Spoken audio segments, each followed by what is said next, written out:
Dear students, welcome to Gate Smashers. बहुत सारे students के मैसेजेस आते हैं कि सर अगर मैं बीएससी आईटी में हूं या बीएससी कंप्यूटर साइंस में हूं या फिर बीसीए कर रहा हूं तो what are the further career options for me. क्यों? क्योंकि बहुत सारे स्टूडेंट इस टाइम पे स्टक कर जाते हैं कि आगे मेरे को फर्दर स्टडीज में जाना चाहिए या मेरे को प्लेसमेंट के लिए प्रिपरेशन करनी चाहिए, मेरे को एक्चुअल में आगे क्या करना चाहिए ताकि मैं एक स्टेबल करियर ऑप्शन ले सकूं और फाइनेंशियली इंडिपेंडेंट भी हो सकूं। तो इन चीजों को अगर मैं ध्यान में रखते हुए कि हमारे पास क्या क्या करियर ऑप्शंस है आफ्टर बीएससी, और बीएससी में मैं बात कर रहा हूं यहाँ पे आईटी में, या फिर अगर आप बात कर लो कंप्यूटर साइंस में, इवन यहाँ पे मैं बीसीए को भी साथ में ही कंसीडर कर रहा हूं। तो bachelor in science and bachelor in computer application दोनों के ऊपर ही मैं बात कर रहा हूं कि आपके लिए क्या क्या करियर ऑप्शंस है, या अगर आप फर्स्ट ईयर में, सेकंड ईयर में, इवन थर्ड ईयर में भी हैं तो कैसे कैसे आप आगे चीजों को कर सकते हो ताकि आप अपना करियर जो है वो अच्छी जगह पे लेके जा सको। तो देखो, सबसे पहले अगर हम बात करें, हमेशा जैसे ऑब्वियसली दोनों क्या है, अंडर ग्रेजुएट प्रोग्राम है, बीएससी भी और बीसीए भी। और इनमें अगर मैं बात करूं डिफरेंस में जनरली आता क्या है, करिकुलम में मेनली डिफरेंस जो है वो ज्यादातर आता है कि ये थोड़ा सा थ्योरेटिकल अप्रोच ज्यादा रखते हैं बीएससी में, और बीसीए में थोड़ा प्रैक्टिकल अप्रोच, थोड़ा सा प्रोग्रामिंग का कॉन्सेप्ट जो है वो सॉफ्टवेयर डेवलपमेंट वगैरह कहीं ना कहीं ज्यादा सिखाया जाता है। ऑल्दो मैक्सिमम स्टूडेंट्स ने पढ़ना एक रात पहले ही होता है, जब भी उनके एग्जाम होते हैं एक रात पहले यूट्यूब पे आए, प्लेलिस्ट उठाई, 1.25 या 1.5 की स्पीड पे देखी और एग्जाम पास कर ली। मैक्सिमम स्टूडेंट इसी कैटेगरी में आते हैं। अगर यस तो एक बार कमेंट सेक्शन में जरूर लिख देना यस और नो, तो इसीलिए मेरे को पता लग जाए। तो यहाँ पे अगर मैं बात करूं कि आपके पास एटलीस्ट ऐसा क्या स्किल होना चाहिए कि आप एक अच्छा करियर ऑप्शन जो है वो ले सकते हो। तो देखो, बीएससी या फिर बीसीए के बाद पहला जो करियर ऑप्शन है वो तो कहीं ना कहीं आपका हायर स्टडीज का भी रहता ही है। और हायर स्टडीज में ऑब्वियसली अगर मैं बीएससी की बात करूं तो आगे फिर एमएससी का फंडा आ जाता है, बीसीए की बात करूं तो आगे फिर एमसीए का फंडा आ जाता है। इवन बीएससी वाले भी आगे एमसीए में जा सकते हैं, ऐसा कोई पर्टिकुलर फंडा नहीं है। ऑब्वियसली आप एमसीए या फिर एमएससी दोनों की तरफ ही जा सकते हो, लेकिन वो जाने का मतलब तभी है जब आप एक नेशनल लेवल एग्जाम को क्रैक करके जाओ। ऐसा नहीं है कि बीएससी होगी जी, अच्छा भाई तू भी एमसीए कर रहा है या कोई दोस्त आपका एमएससी कर रहा है तो चलो यार मैं भी आगे एमएससी कर लेता हूं, अच्छा तूने भी एमएससी की थी तो मैं भी कर, ऐसा वाला नहीं। अगर आपने हायर स्टडीज में जाना है, अगर आपने वाकई में इसको career option as it is बनाना है, तो कहीं ना कहीं आपको नेशनल लेवल एग्जाम क्वालिफाई करना पड़ेगा, तब आप जाके कर रहे हो। अब देखो यहां पे कौन कौन से एग्जाम आते हैं। सबसे पहला एग्जाम सबसे इंपॉर्टेंट है जी, निम सेट का एग्जाम है, जो कि टॉप के एनआईटीज कंडक्ट करवाते हैं एमसीए में एडमिशन लेने के लिए, कि अगर आप फर्दर आगे लेना चाहते हो एडमिशन एमसीए में, इवन बीएससी वाले भी बीसीए वाले भी, तो यस आप एमसीए में एडमिशन ले सकते हो। लेकिन मैं आपको तभी बोलूंगा एमसीए में एडमिशन लो जब आप निम सेट एग्जाम को क्वालिफाई करके टॉप रैंक के अंदर आते हो, टॉप 1000 के बिलो आते हो, तभी आपको बेनिफिट है। क्योंकि आप एनआईटी में जाके करोगे तो better career option, better opportunities को आप ग्रैब कर सकते हो। कहीं ना कहीं आप एक एग्जाम को क्रैक करके जाते हो ना, तो एक कॉन्फिडेंस भी आता है और एक वैल्यू भी बनती है आपकी कि हाँ यार आपने उस लेवल को एग्जाम किया, उस एग्जाम को क्रैक किया और फिर आपने उस पर्टिकुलर कॉलेज में एडमिशन लिया। या फिर आपके पास जैम का भी ऑप्शन है, जो कि आईआईटीज कंडक्ट करवाते हैं। लेकिन जैम में प्रॉब्लम क्या है कि यहां पे सिर्फ और सिर्फ जैसे सीएससी आईटी वाले या बीसीए वाले, ये स्टूडेंट अगर जाना चाहे ना जैम में, तो ये स्टूडेंट फिर इनके पास एक मैथमेटिक्स का ही ऑप्शन है कि एमएससी मैथमेटिक्स कर सकते हैं या एमएससी मैथमेटिक्स विद स्टैट कर सकते हैं, क्योंकि इसके अलावा फिर केमिस्ट्री, फिजिक्स, इकोनॉमी वो अलग चीज हो जाती है।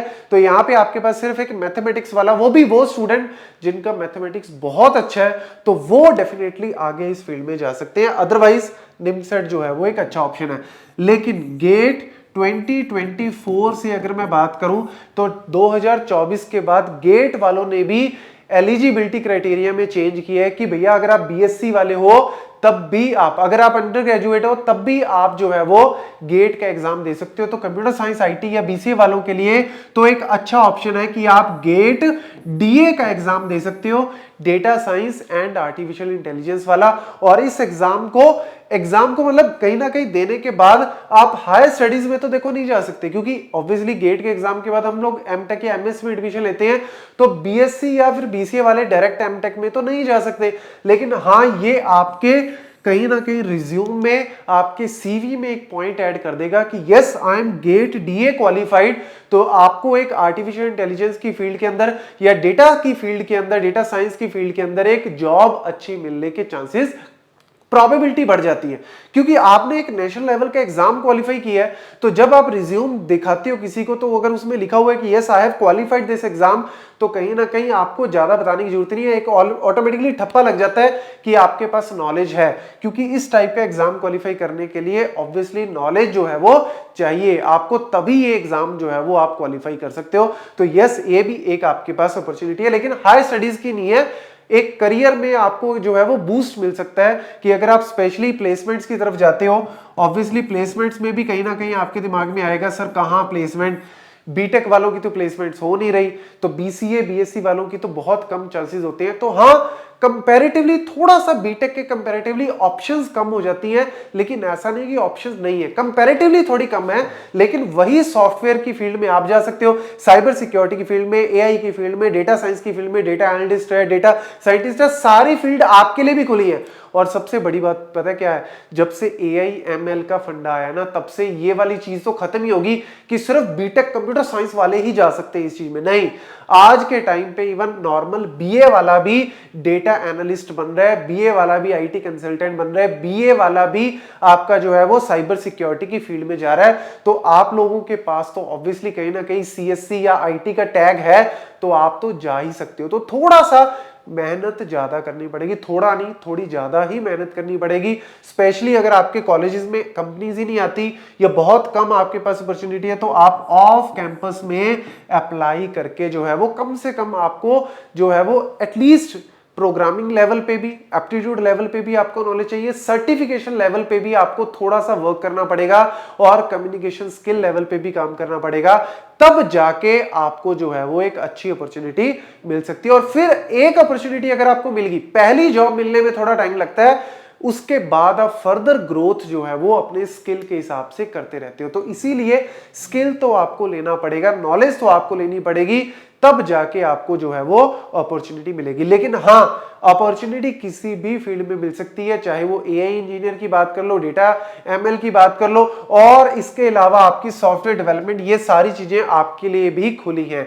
तो मैं तो पर्सनली आपको बोलूंगा कि यार आप कहीं ना कहीं जो है वो, अगर आप बीएससी में हो या फिर बीसीए में हो, थर्ड ईयर में हो, सेकंड ईयर में हो, तो आप हायर स्टडीज की तरफ जाने की बजाय ना आप थोड़ा सा कैंपस प्लेसमेंट या ऑफ कैंपस प्लेसमेंट की तरफ जाओ, इंटर्नशिप्स को ढूंढो। अगर आप इंटर्नशिप्स अच्छी लग जाती हैं तो आप फर्दर उसी को ही एज ए जॉब में कन्वर्ट कर सकते हो। तो उसके लिए आपको सर्टिफिकेशंस की अच्छी जो है वो सर्टिफिकेशंस आपके पास अच्छी खासी चाहिए, नॉलेज आपके पास अच्छी चाहिए, एप्टीट्यूड और रीजनिंग का कॉन्सेप्ट हो गया, डीएसए विद प्रोग्रामिंग जो है वो आपको चाहिए। तो प्रोग्रामिंग जो चीजें आप ऑलरेडी कर ही रहे हो ना अपने करिकुलम में, उसको थोड़ा अपर लेवल पे लेके जाओ, थोड़ा डीप लेके जाओ, ताकि आपको जो है वो इंटरव्यूज में प्रॉब्लम ना आए। तो इस चीज के ऊपर मैं आपको बोलूंगा कि आपके लिए अच्छी ऑप्शन ये है कि आप इसी फील्ड में जाओ, लेकिन अगर आप हायर स्टडीज में जाते हो तो ये भी आपके पास ऑप्शन है। इसके अलावा फिर वही है कि बाहर फॉरेन यूनिवर्सिटीज में भी आपके पास जो है वो ऑप्शन है कि आप फॉरेन यूनिवर्सिटीज में भी जा सकते हो आगे फर्दर एमएस वगैरह करने के लिए। लेकिन उसके लिए फिर वही है, थोड़ा सा ये चीज भी मैटर करती है, क्योंकि पैसा उसमें ज्यादा लगता है, तो आपके पास फंड्स अच्छे होने चाहिए, तभी आप इस फील्ड में जा सकते हो। लेकिन अगर आप नॉर्मल एवरेज स्टूडेंट मेरे को पूछता है कि सर मैं सेकंड ईयर में हूँ बीसीए में, या सेकंड ईयर में हूँ बीएससी में, मेरे को आगे फर्दर स्टडीज के लिए जाना चाहिए या मेरे को कैंपस, तो मैं बोलूंगा भैया आप पहले इसकी तैयारी करो, आप प्लेसमेंट्स की प्रिपरेशन करो। हाँ, आप गेट एग्जाम में डीए की स्पेशली प्रिपरेशन कर सकते हो। क्यों? क्योंकि इसके अंदर आपको डेटा साइंस और आर्टिफिशियल इंटेलिजेंस और बेसिक डीबीएमएस और मैथमेटिक्स का ही पोर्शन है। तो आपके पास एक अच्छा चांस है कि आप हाई लेवल पे एआई एमएल वगैरह सीख सकते हो, और साथ ही साथ अगर आप क्वालिफाई कर लेते हो तो आपके पास जो है वो रिज्यूम में लिखने के लिए एक अच्छी चीज होगी कि yes I am GATE qualified, तो आपको अपॉर्चुनिटी अच्छी मिल सकती है। इसके अलावा तो फिर वही है कि गवर्नमेंट जॉब्स है, गवर्नमेंट जॉब्स मैं यहाँ पे मेंशन नहीं करूंगा क्योंकि गवर्नमेंट जॉब्स वैसे ही बहुत कम निकलती है, नेग्लिजिबल है। उसमें से भी आपको जो पता ही है कि यार कितने एग्जाम जो है वो बाद में पता लगता है लीक हो गए जी, दोबारा होंगे, ये वो बहुत पंगे हैं।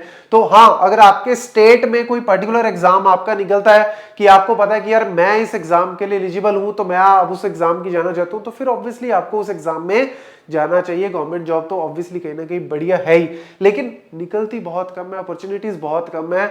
तो मेन तो आपके पास यही सबसे बड़ा फील्ड है कि आपको इसी की प्रिपरेशन करनी चाहिए। तो सर्टिफिकेशंस हैं, डीएसए वगैरह के ऊपर पढ़ो। ठीक है, हम लोग जो है वो कहीं ना कहीं में जब स्टार्ट करते हैं तो हमें लगता है कि सर नहीं मोटिवेशन आ रहा, नहीं चीजें हमें समझ में आ रही।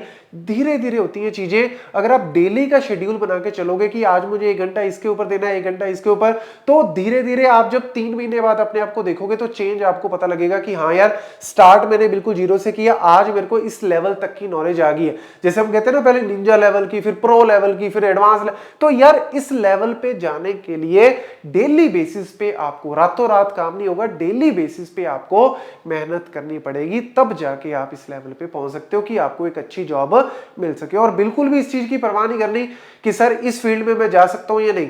कंप्यूटर साइंस, आईटी से रिलेटेड जितने भी फील्ड्स हैं आप सब में जा सकते हो।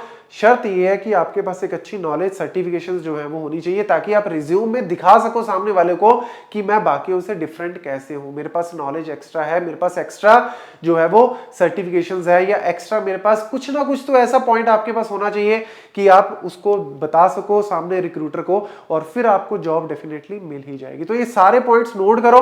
तैयारी आप अपनी जो है वो आज से, अभी से स्टार्ट करो। वेट मत करो कि 6 महीने बाद कंपनी आएगी या 4 महीने बाद। आज से स्टार्ट करोगे तो बाकियों से रेस में ऑब्वियसली आगे निकल ही जाओगे। Thank you.